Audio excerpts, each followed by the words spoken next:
Leisure report है। अब आपके माइंड में आ रहा होगा सर लीजर रिपोर्ट तो बहुत ईजी है, स्टेटमेंट निकाल के अगले को देना है। लेकिन काफी सारे अकाउंटेंट्स क्या गलती करते हैं कि जो स्टेटमेंट है वो भी प्रॉपर सही नहीं निकालते हैं, या फिर उनको कंफर्मेशन ऑफ अकाउंट है वो निकालना नहीं आता। अगर मैं आपको एक छोटी सी पॉइंट बताता हूँ, अगर आप किसी एजेंसी से रिलेटेड या कोई डीलरशिप से रिलेटेड या कोई कंपनी से जुड़े हुए हैं, तो वहां पे आपने नोटिस किया होगा कि हर 6 महीने से वहां के जो अकाउंटेंट्स होते हैं वो आपको एक मेल भेजते हैं, और उस मेल के अंदर आपका पूरा एक स्टेटमेंट होता है या कंफर्मेशन ऑफ लेटर होता है, और उसमें ये लिखा हुआ होता है कि भाई आप हमारे बुक्स ऑफ अकाउंट्स में आपके जो लेजर की सिचुएशन ये है, अगर कोई ऑब्जेक्शन है तो 7 डेज के अंदर रिप्लाई कर दीजिए, अदरवाइज उसके बाद में हम किसी भी प्रकार की कोई चेंजिंग नहीं करेंगे।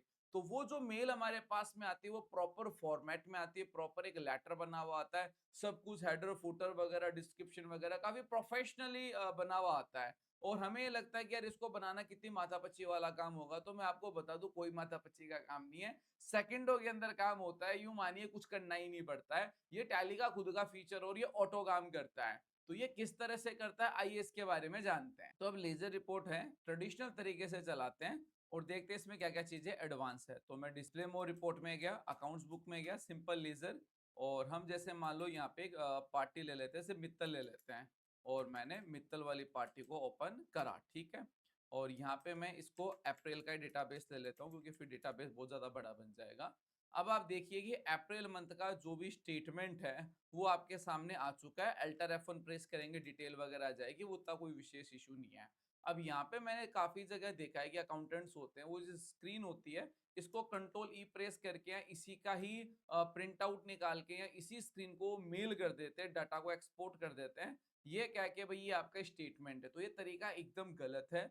जो सही तरीका है वो ये है कि आपने जब बैंक की पासबुक देखी होगी, तो उस पासबुक में क्या होता है, जो भी डेबिट होता है और क्रेडिट बैलेंस होता है उसके बाद में उसका बैलेंस दिखाता है। यानी 3 कॉलम आते हैं, डेबिट क्रेडिट और बैलेंस, इसे हम कहते हैं रनिंग बैलेंस। तो रनिंग बैलेंस होगा वो F12 आप प्रेस करोगे तब यहाँ पे आपको नीचे ही नीचे ऑप्शन मिलेगा शो रनिंग बैलेंस, इसे आप यहाँ पे यस करके कंट्रोल ए करेंगे। अब आप यहाँ पे देखिए कि जो भी क्रेडिट ये जो बैलेंस है ओपनिंग बैलेंस है, और जो भी क्रेडिट हुआ उसके बाद में इस ओपनिंग बैलेंस को इफेक्ट करा। यहाँ पे आप देखिए डेबिट हुआ तो इस बैलेंस को इफेक्ट करा, यानी बैलेंस यानी एंट्री होने के बाद में बैलेंस क्या बचा, चाहे वो डेबिट साइड हो चाहे क्रेडिट साइड हो। तो इस तरह से रनिंग बैलेंस के साथ में ही आपको स्टेटमेंट ऑफ अकाउंट्स भेजना चाहिए, अदरवाइज आपको नहीं भेजना चाहिए। अब इसी के साथ में जो मैं आपको बता रहा था कि जो कंपनी होती है उसका एक स्टैंडर्ड होता है, और वो हर 6 महीने से कंफर्मेशन ऑफ लेटर भेजती है, और वो काफी एकदम ग्लैमरस तरीके से बना हुआ होता है, और हमें भी रहता है यार ये बनता कैसे, कितनी माथापच्ची करनी पड़ी होगी। तो ऐसा कुछ ही नहीं है, बहुत ही इजी बनता है। अब मैं आपको बताता हूँ, जनरली आपको ये जो स्टेटमेंट ऑफ अकाउंट्स बोल दो चाहे लेजर स्टेटमेंट बोल दो, इसको अगर भेजना हो तो कैसे भेजोगे, प्रिंट निकालना हो तो कंट्रोल पी आप प्रेस करोगे, और यहाँ पे आप प्रीव्यू देखोगे तो ये सारी डिटेल आपके पास में आ जाएगी। कुछ एडिशनल डिटेल्स आपको चाहिए तो कॉन्फ़िगर के अंदर जाके आप डिटेल्स वगैरह ये चीजें सेट करके इसका प्रिंट निकाल लोगे। तो यहाँ पे मैं आपको बताता हूँ, जब आपको कंफर्मेशन ऑफ लेटर निकालना हो तो आप कॉन्फ़िगर के ऊपर आएंगे, यहाँ पे रिपोर्ट टाइप है। यहाँ पे मैं एक चीज और कह दूं, आप किसी भी पार्टी को स्टेटमेंट ऑफ अकाउंट भेजो ही मत, सभी को कंफर्मेशन ऑफ लेटर ही भेजो, चीजें बहुत अच्छे से समझ में आएगी और थोड़ा ग्लैमरस भी लगेगा, और लगेगा भी हाँ भाई अकाउंटेंट है, काफी नॉलेजेबल पर्सन है। तो यहाँ पे रिपोर्ट टाइप के ऊपर आप एंटर प्रेस करो, और यहाँ पे आपको मिलेगा कंफर्मेशन ऑफ अकाउंट्स, और इसके ऊपर आप एंटर प्रेस करोगे। अब आपको इसके अंदर डिटेल्स डालनी है तो आप डिटेल भी डाल दोगे, नरेशन मेंशन करना है नरेशन भी कर दोगे, ये सारी चीजें आप मेंशन कर दोगे। यहाँ पे शो मोर पे क्लिक करो, यहाँ पे आ रहा है कि जो कंफर्मेशन ऑफ स्टेटमेंट है उसके अंदर आपको रखना क्या क्या है, इसके ऊपर आप एंटर प्रेस करोगे तो उसका सब्जेक्ट क्या होना चाहिए, उसके फर्स्ट पैराग्राफ में क्या लिखा हुआ होना चाहिए, सेकंड पैराग्राफ में क्या होना चाहिए, और जो लास्ट में जो साइन ऑफ वाला जो सिनेरियो आएगा उसमें क्या होना चाहिए। तो बाय डिफॉल्ट यहाँ पे सब कुछ लिखा हुआ ही है, लेकिन आप अपने हिसाब से इसे चेंज कर सकते हैं, ये आपका चॉइस है। आगे बढ़ते हैं, टाइटल वगैरह आपको क्या देना है, इसके अंदर सब टाइटल क्या आएगा, लीजर अकाउंट आएगा या कंफर्मेशन ऑफ अकाउंट आएगा या कुछ और आपको देना हो तो वो यहाँ पे आप दे सकते हैं। जो भी डिटेल्स वगैरह आपको एडिशनल चाहिए वो यहाँ पे यस नो कर सकते हैं, ये लगभग इसमें सही होता है, कोई इशू नहीं है। ये आपके इंटरेस्ट के ऊपर रहता है कि आप जीएसटी की वैल्यू अलग से मेंशन करना चाहते हैं नहीं करना चाहते। हम जनरली इसे डिटेल ही करते हैं। तो अब आपको कुछ नहीं करना, कंट्रोल ए प्रेस करना है और यहाँ पे प्रीव्यू के ऊपर आ जाओ, और आप ये देखिए कि आपके पास में प्रॉपर है जो कंफर्मेशन ऑफ अकाउंट है वो पूरा ही हमारा हो ही गया। To Mittal traders Agrawal sales का आ ही गया।